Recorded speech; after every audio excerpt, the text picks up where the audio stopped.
Il y a des moments dans la vie où tout semble s'effondrer, où les difficultés s'enchaînent sans répit et où chaque issue semble bloquée.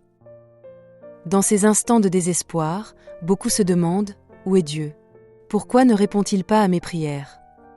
Mais ce que nous ignorons souvent, c'est que Dieu répond toujours, même si ce n'est pas de la manière ou au moment que nous attendons. Sa souveraineté est absolue, son pouvoir inégalé et sa miséricorde infinie. La Bible nous montre de nombreuses façons dont Dieu répond aux prières, l'une d'elles étant à travers les anges. Les anges sont décrits dans Hébreux 1, verset 14 comme « des esprits au service de Dieu, envoyés pour servir ceux qui doivent hériter du salut ». Le psaume 91, verset 11 nous rappelle que « il donnera des ordres à ses anges à ton sujet, pour te garder dans toutes tes voies ». Un exemple extraordinaire se trouve dans le livre de Daniel, chapitre 10, où un ange envoyé par Dieu répond aux prières de Daniel après 21 jours de lutte spirituelle. Cela nous montre que le pouvoir de la prière peut faire bouger le ciel et déclencher l'intervention divine dans nos vies. Si tu es ici et que tu as traversé des années de difficultés, de trahison, de pertes, de douleurs profondes ou de crises sans fin, sache que tu n'es pas seul. Tu es fatigué de te battre, d'être submergé par des problèmes qui semblent se multiplier? La réponse est écrite dans la Bible, en Jacques 5, verset 13. « Quelqu'un parmi vous est-il dans la souffrance ? Qu'il prie. » Ces paroles sont une invitation à ne pas abandonner, à ne pas se laisser écraser par le désespoir. La prière est la clé qui ouvre les portes du ciel et libère la puissance de Dieu dans ta vie. Si tu traverses une épreuve difficile, laisse un commentaire. Qu'est-ce qui t'a aidé à surmonter les moments les plus sombres ? La réalité est que Dieu écoute toujours. Il est assis sur le trône du ciel, entouré d'anges prêts à intervenir en ta faveur. Pourtant, trop souvent, nous ne recevons pas parce que nous ne demandons pas. La Bible dit clairement « Vous ne possédez pas parce que vous ne demandez pas » Jacques 4, verset 2.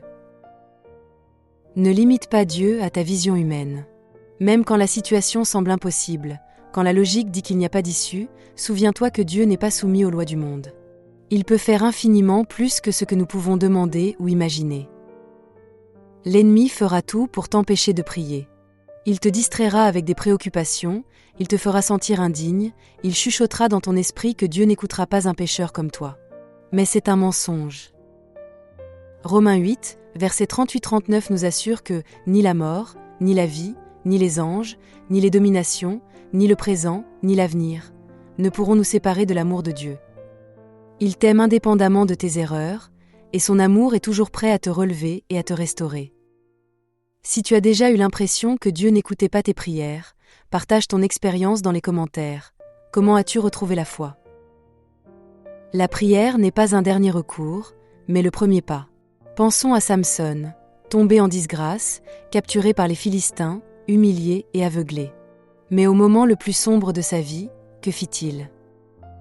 Juge 16, verset 28 nous dit « Alors Samson pria le Seigneur, « Ô Seigneur, mon Dieu, souviens-toi de moi. Donne-moi de la force cette fois encore. » Et Dieu répondit. Si seulement nous comprenions combien notre prière est cruciale pour nos vies, nous ne la négligerions jamais. Certains problèmes durent plus longtemps qu'ils ne devraient, simplement parce que nous ne prions pas assez. La prière est la lumière dans l'obscurité, c'est la communication avec Dieu, c'est l'espérance quand tout semble perdu.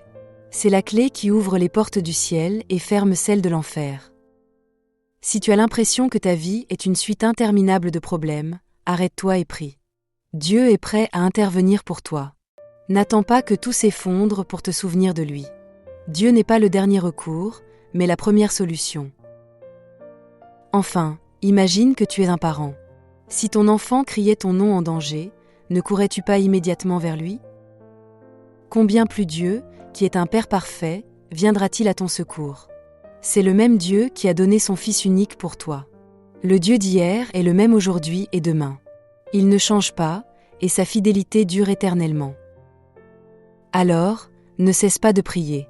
Ne laisse pas l'ennemi étouffer ta foi. Quoi que tu traverses, prie jusqu'à sortir de la tempête.